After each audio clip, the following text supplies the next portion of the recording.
Let's begin with a prayer. Chetanji, your voice is very low. Okay, can you hear me now or no? It's low? Okay, let's try the microphone. So let's begin with a prayer. Om Sahana Vavatu Sahano Bhunaktu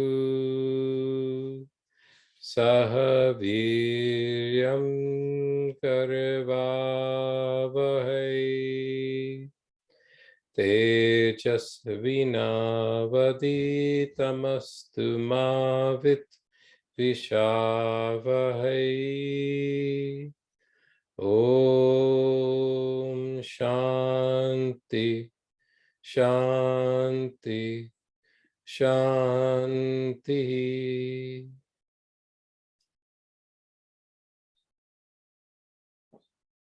Good evening, everyone.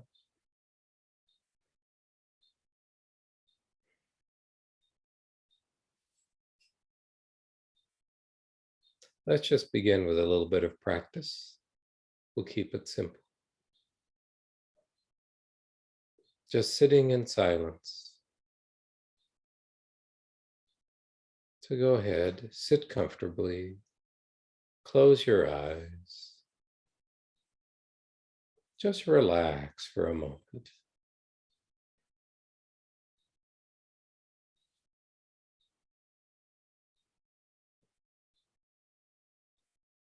With the meditation, there is no agenda. We're just going to sit, as they say, zazen, sitting in silence, becoming the silence, allowing everything else to flow.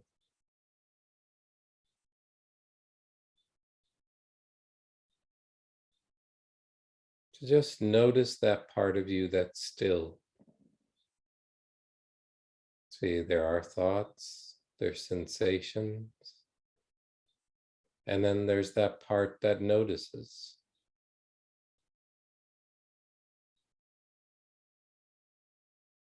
And then there's that stillness that's listening to the thoughts.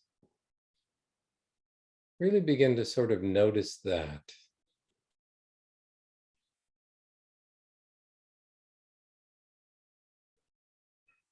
The part that's already silent.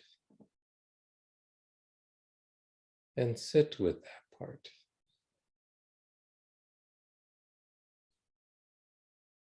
Allowing the noise to be just what it is, noise. Allowing thoughts to be just what they are, thoughts, sensations, the sensations. Just sit without judgment, without the need to change. Just sit.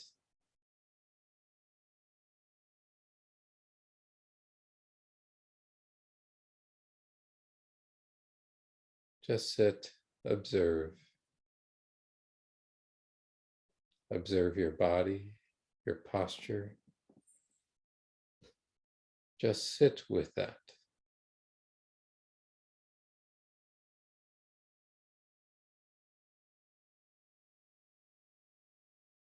Don't make any conscious attempt to correct, but just observe and see what happens.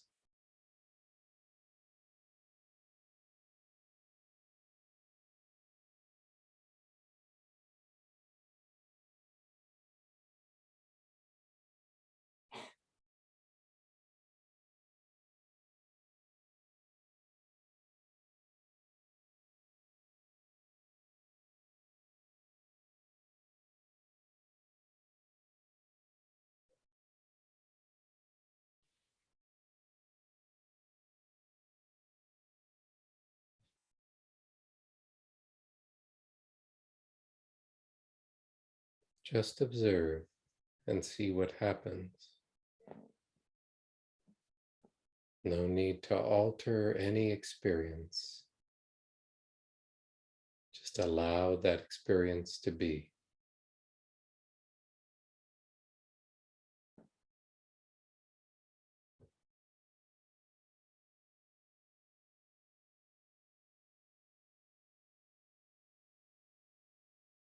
Just sit and notice all experience, simply allowing it to be.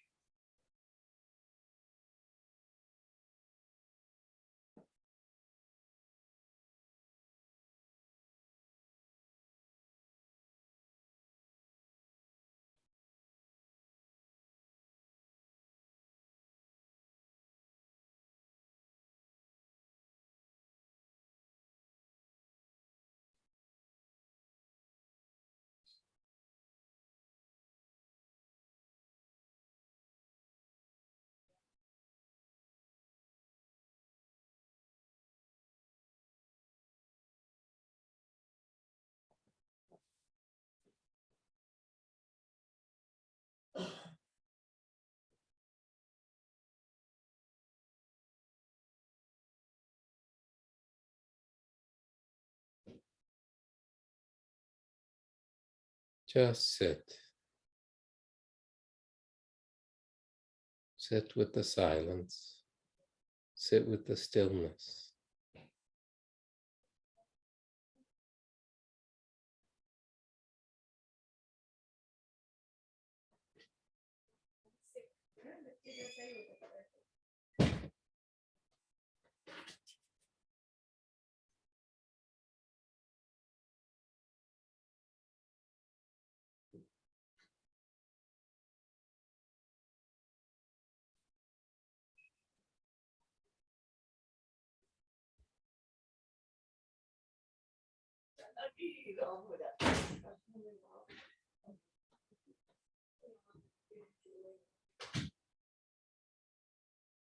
Just sit with the stillness, allowing everything to be.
Just sit, allowing everything else to be.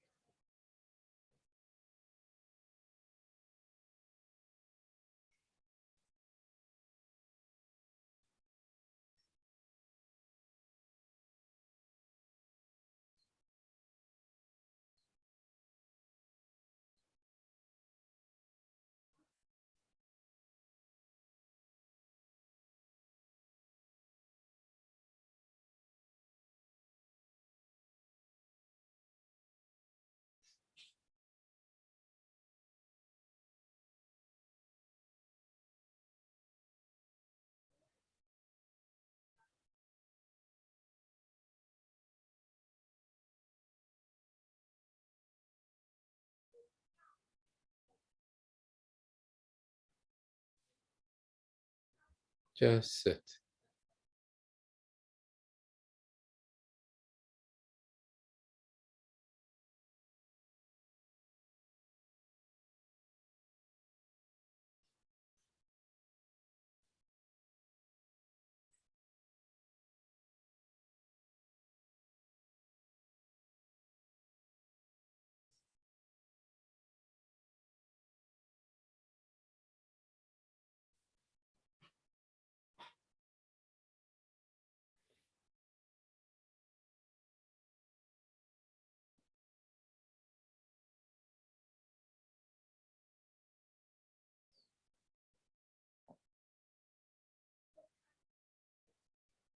Just sit, allowing everything else to be.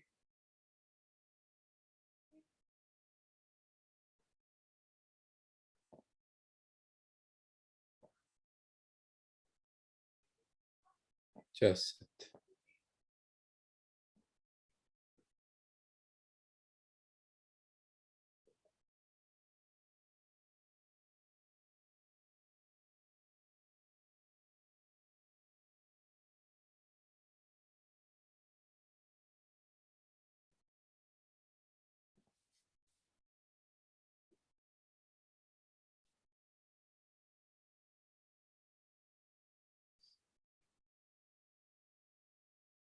Just sit.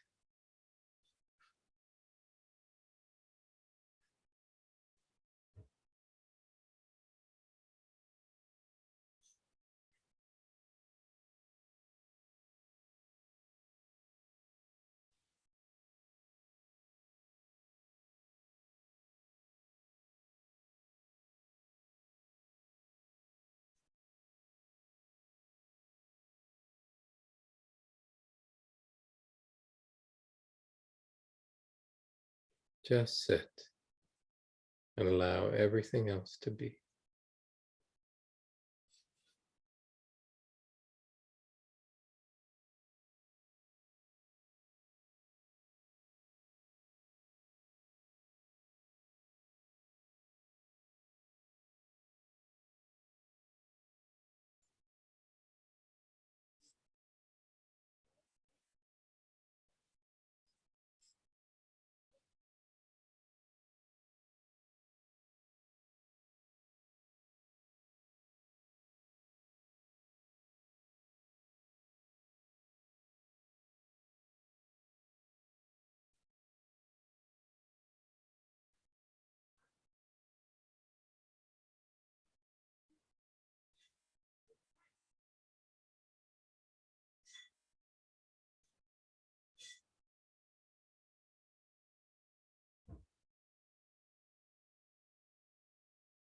Just sit.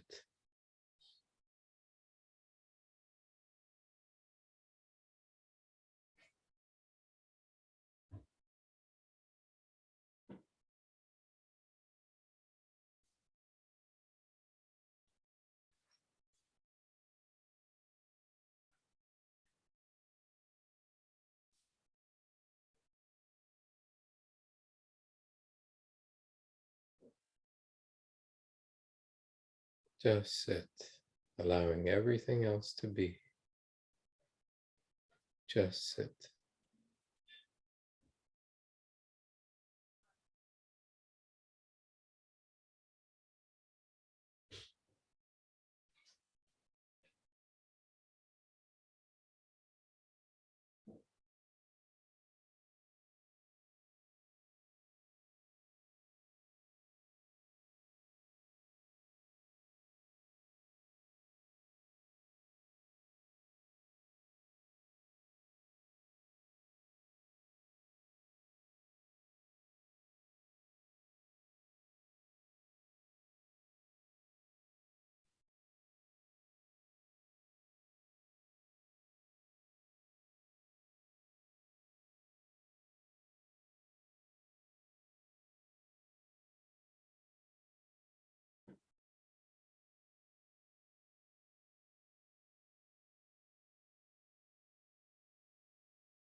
Slowly, very slowly, open your eyes and relax.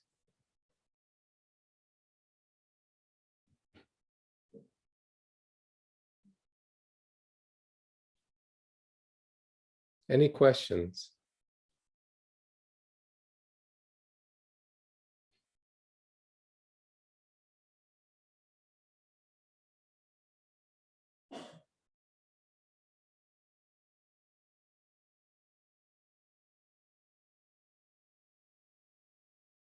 And we'll talk for a moment on compassion, self-compassion. So there's a type of conditioning that exists in many cultures, I would say. And that is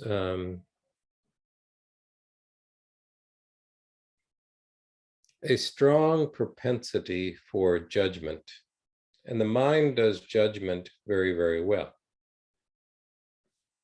So I judge others. I judge myself. And based on these judgments, I create narratives about the other or about myself. So there's a self-narrative and a world narrative. And when this is based on very, very sharp judgments, they tend to be rather critical narratives. And it can even go to the extent of being like cynical narratives, right? Those type of narratives on the outside, for example, if you look at the world with a cynical set of lenses, and we know this, right? This is like I would say almost like if you listen to old men talking in India, right? Say the country's gone to dogs. Tomorrow it will go even worse, you know. So there's that cynicism, you know. Everyone is corrupt, everyone is horrible, everyone is this, that, and the other. So that judgment, that cynicism, that generalization, right? So what's the impact of that? So the impact of that image, right, if you just look on the individual, right, it's kind of disempowering and it robs energy. So a person feels tired. So when judgment is used on the outside and on the inside, what happens is one's worldview constrains, becomes narrower. One's sense of self constrains. I'm this, I know what I believe. God said it, I believe it, and that's it, right? Closed form. Rigid walls, rigid boundaries. So what does that tend to do? When the more rigid the boundaries are, the more judgmental that image is, it tends to constrain self. And that leads to greater suffering for the individual and for others.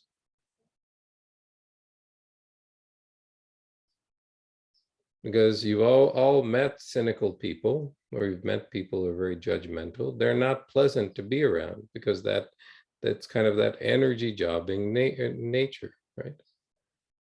Now, let's apply it to our own selves. We have this tendency. And this tendency creates, what does it create? Suffering. So when I look upon my thoughts as judgments with the lens of judgment, it's always something that needs to be corrected. And it becomes then a lifetime ambition. Why do I think like this? I shouldn't dislike the person. He's not that bad. Why am I disliking the person? I shouldn't think like this. I shouldn't, I should, right? Should and shouldn't. In CBT, they would call this maladaptive thinking patterns. So we get stuck in what's known as, in that language, cognitive behavioral therapy language, they call it maladaptive, meaning my worldview is very rigid and it's not adaptive. It is disempowering for me and others. So what can I do about this, right? Are we doomed, right? Am I doomed to suffer? I have, this tendency to judge my thoughts, judge others. I have this tendency to keep focusing on the negative and pulling myself down, right? So this is a tendency. Now, I'm not saying you have this all the time. It's not all doom and gloom. That's not what I'm saying is this tendency, follow this set of thought patterns. They lead this way. That's what creates suffering. Okay, so what can be done? I can be a bit more compassionate towards myself and others.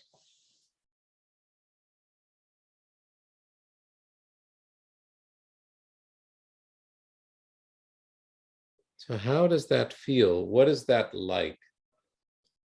The first is, okay, you look at whatever it is you're looking at. For a moment, let go of judgment. Just let go of judgment. So let's say I'm looking at myself. I had this strange and obscure thought that, this, why should, why am I behaving the way I'm behaving? Why don't I stand up for myself, right? Why am I so weak, right? These are the self-thoughts, right? It's an example.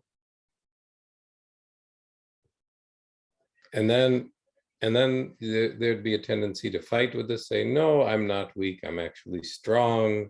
Come on, you don't need to think like this. This is negative thinking. Snap out of it. Come on, you can. And sometimes it works. You can snap out of it, and then you get caught in that process. So there's this kind of seesaw that's going on. One part of the mind is arguing about how horrible you are. The other one is trying to pull you up, right? Both of these, by the way, are the illusion. So one supports the other. So that's why there's no winning in this situation. You'll never win in this situation. You'll never talk yourself out really this way. But what does work is if you simply look at it as, there is the suffering, there is the guilt, there is the anguish. Can I be compassionate towards my own guilt, my own suffering, as I would my dearest friend?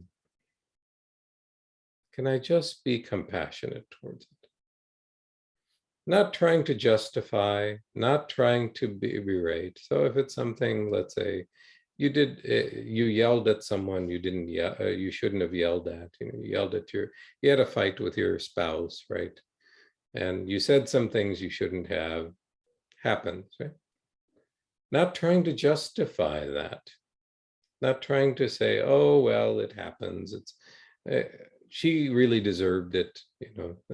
None of that. Don't try to justify. Don't try to rationalize. Just view it as, look, there's a part of me that's suffering. There's a part of me that's insecure. There's a part of me that's frightened. Can I acknowledge that? Just acknowledge those parts.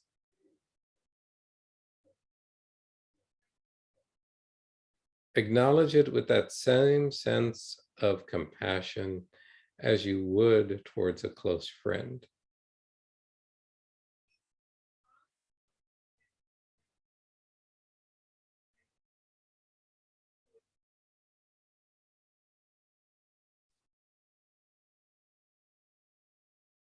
And it's the same for others. There may be people, somehow someone cut you off in the road. You get upset, you scream, and you start thinking about how horrible this person is. How he has no road sense, right? Now view that person with a little bit of compassion. That person is also suffering. And because that person is suffering, he's sharing, or she is sharing, they are sharing their suffering with the world. Because you can only share what you have.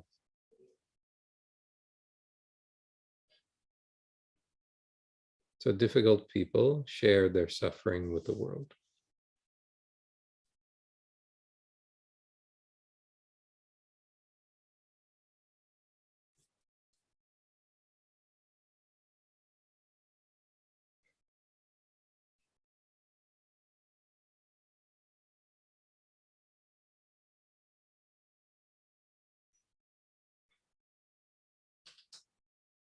So now view them with a sense of compassion.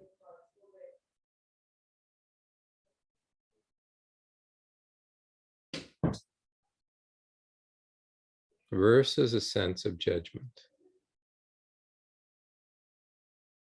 And see, as you soften and you really begin to look at that person through that compassionate lens,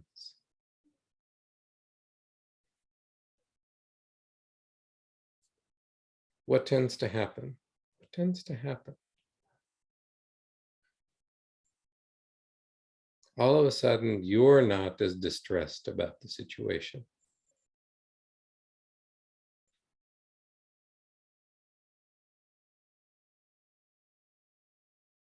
The situation is the same. The same person has cut you off. The same person may have shouted some things at you as they went on the road. There's that initial reaction of anger, right? That could be the reaction. But if I change at that point, when I'm aware, if I change to that lens of compassion, I can simply see their suffering and acknowledge that suffering is something that's universal. And what happens, a certain amount of easiness creeps in again.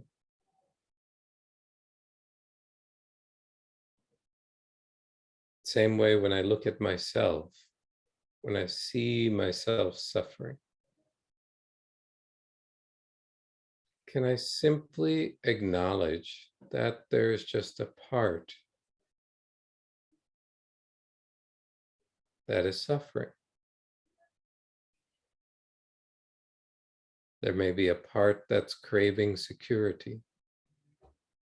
There may be a part that's craving whatever, acknowledgement, needing to be heard.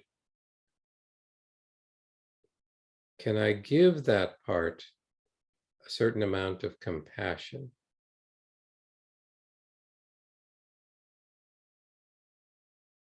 Give that part attention without giving into that part. You see, that's the difference, right? I'm not saying, oh, justify the behavior. Just acknowledge the hurt. The behavior may need to be corrected. We're all continually correcting. Sometimes we do things or say things that aren't appropriate. And we correct those. That's on the, we learn from something, we correct it. But when things happen, I can also acknowledge that I'm also not perfect.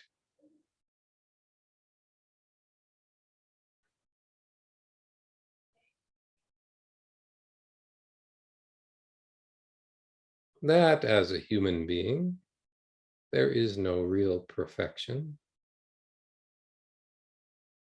It just is. There's an isness to the human experience. I can acknowledge it as that humanness of me. I'm not perfect. Look at that. When I acknowledge that I'm not perfect, there's a certain easiness that kicks in.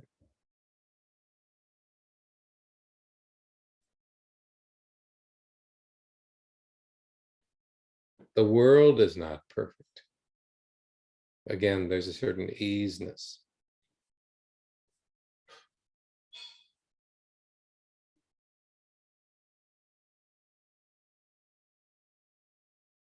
Any questions? on self-compassion. And kind of looking at yourself and the world through that lens.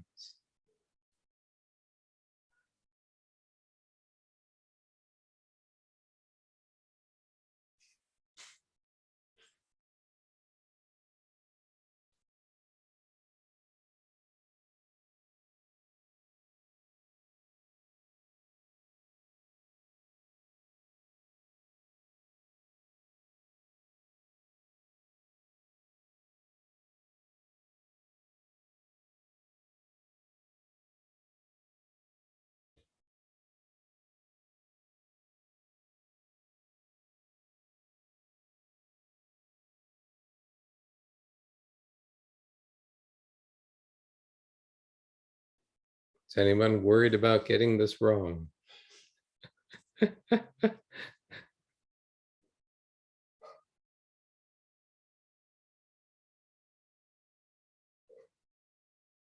So there's a paradox here. So what I've been taught most of my life, I need to be hard on myself so I can improve. However, when you're hard on yourself, self-criticism robs energy that's required to transform the habit. So the paradox is, the harder you're on yourself for a particular behavior, the more likely you are to stick to that behavior. Self-criticism robs energy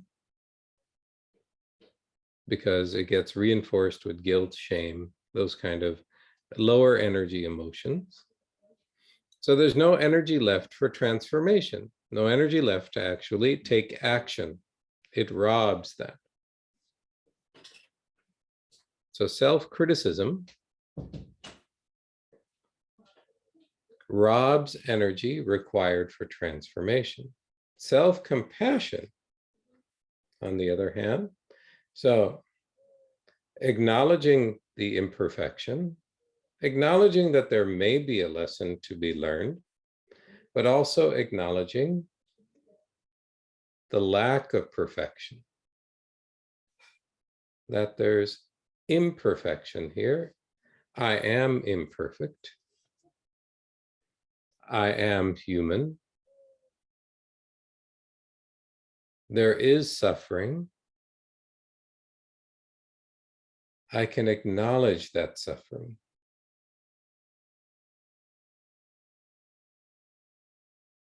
I can acknowledge that behavior without trying to push it away. Now, as you do that, this is the paradox, right? You are more likely to be able to see that behavior clearly. And there's also more energy for that to change, though you're not trying to change it. This is the key, okay? Do not try to change your behavior. Just let go of the judgment. Change the lens by which you view your behavior and see what happens. You'll see things automatically start to correct. And one of the reasons is because you're now viewing things from a different lens. A more compassionate lens, which is also in many ways a more truthful lens. So truth, compassion,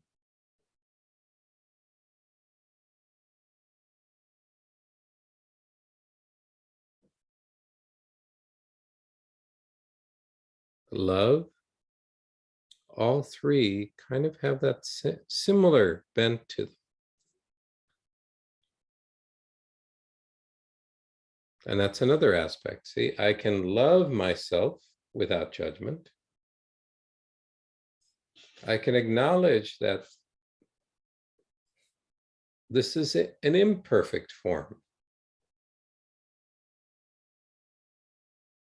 But simply because it's an imperfect form, it doesn't mean it's unworthy of love.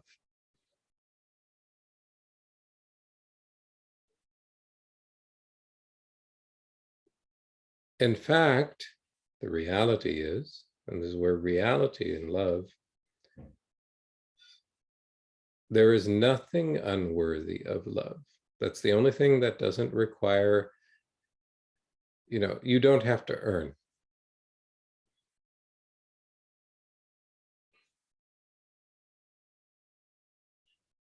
You don't have to earn God's love. It's always there.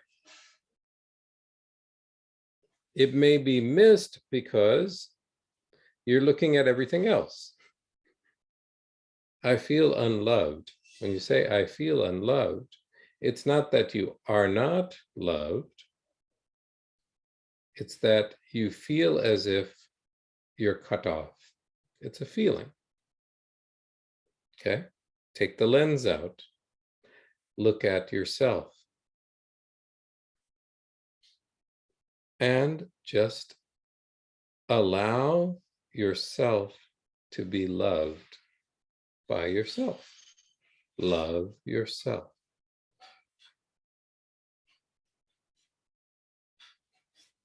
Open up completely, accept completely. That's what love is. Love yourself. That's the same way you can view the world. There's another lens. Love everyone.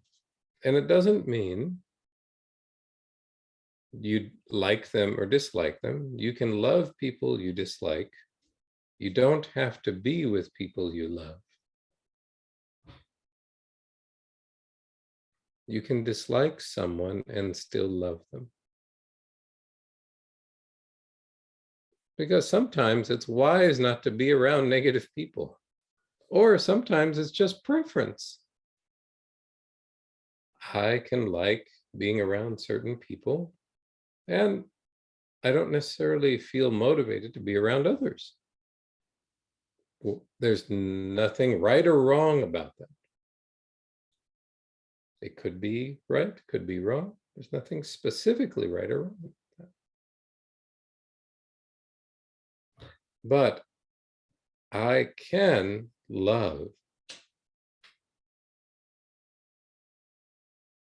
everyone.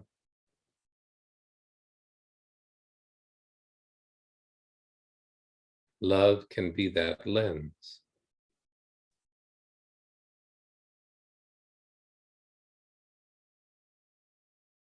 So there's love and there's compassion. Compassion means I'm willing to acknowledge the hurt in others, the hurt in myself.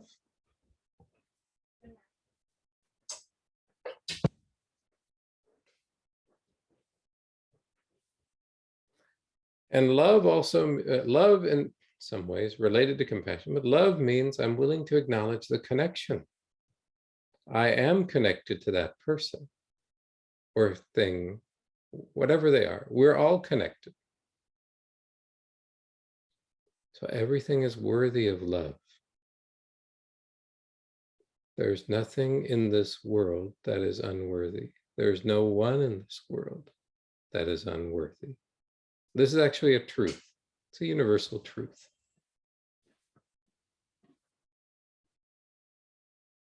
Time tested.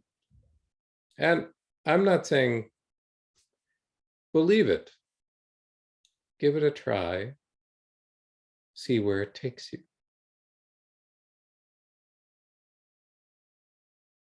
Okay, any questions? Compassion, love, two things to try. Well, let's give it a try for the next 10 minutes or so. Go ahead, sit comfortably.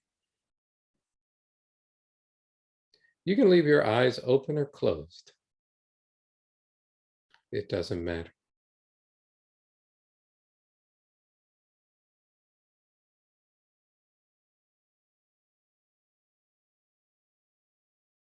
As you sit, you can, if you have your eyes open, just look at your body.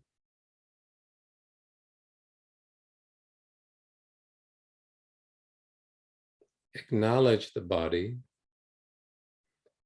If there's areas of the body that are suffering, either physically or emotionally, acknowledge those areas with that soft compassion. So if there happens to be areas of pain, tension, just acknowledge it with compassion. Whatever it may be.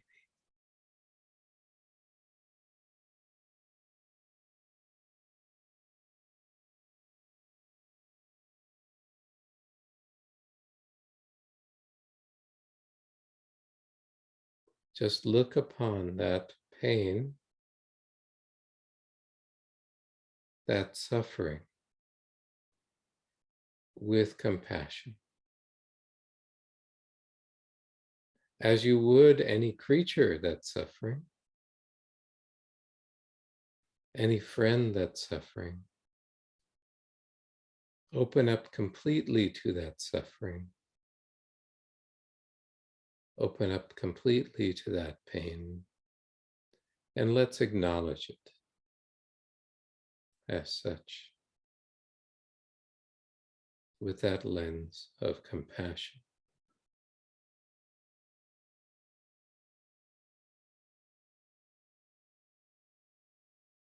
So whatever areas of tension there are, acknowledge them with a compassionate lens. Just accept them as they are. Accept that as a reality, that all creatures suffer. Acknowledge that no creature wants to suffer, including yourself.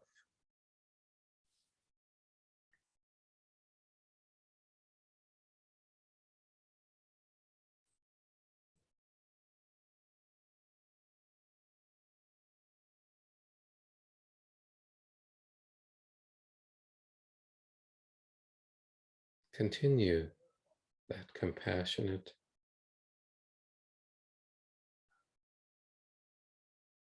glance or embrace of every aspect of body or mind.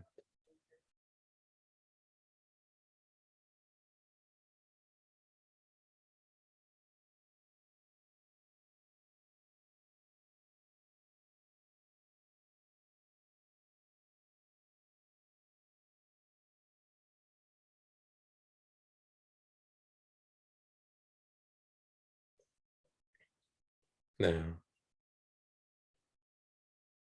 along with those aspects of compassion, really appreciate and love the body and the mind that you're occupying. It's been your constant companion for this entire life.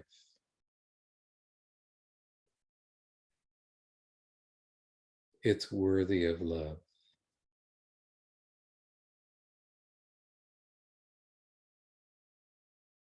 This body is worthy of love.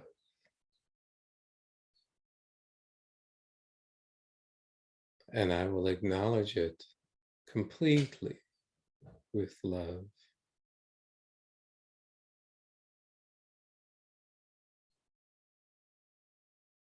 And the same with the mind.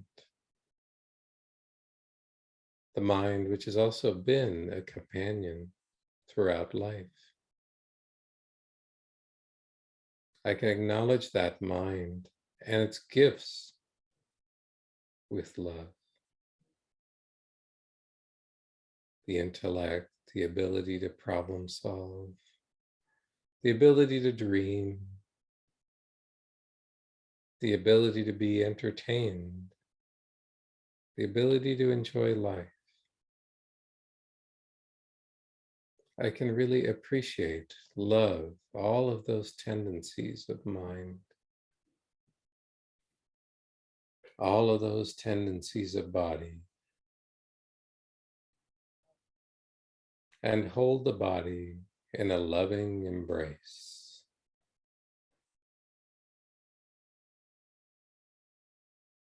Just love the body completely without condition.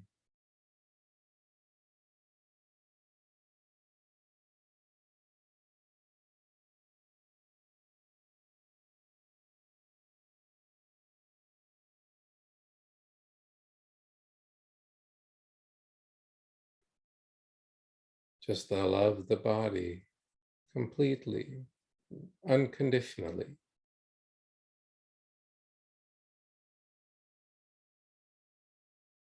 Love the mind completely, totally, unconditionally.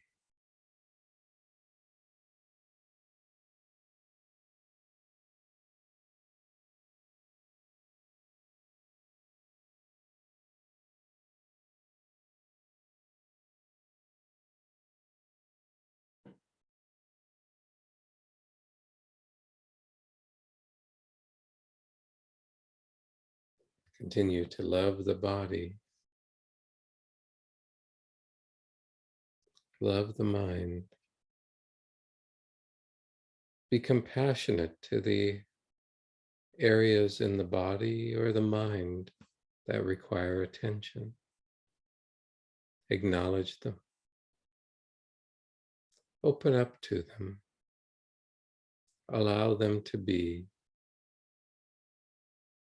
Acknowledge them as a part of your humanity.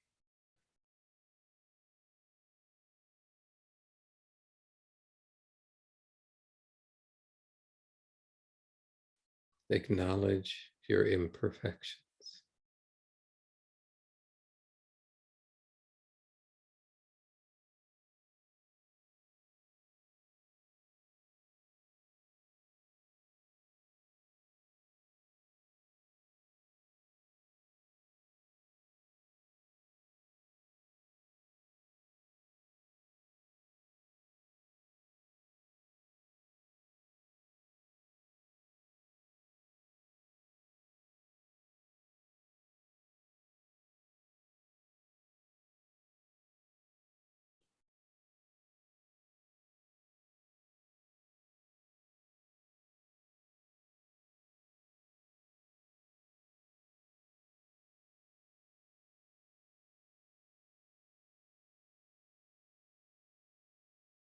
Just acknowledge the body.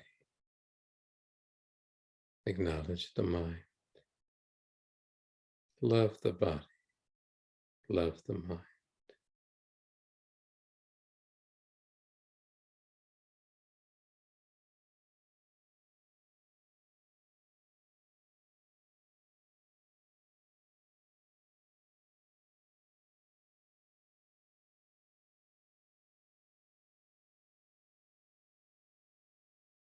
Slowly, very slowly, open your eyes and relax.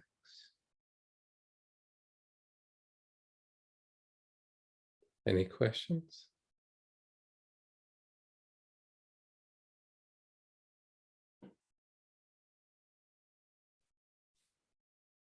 We'll conclude with a prayer.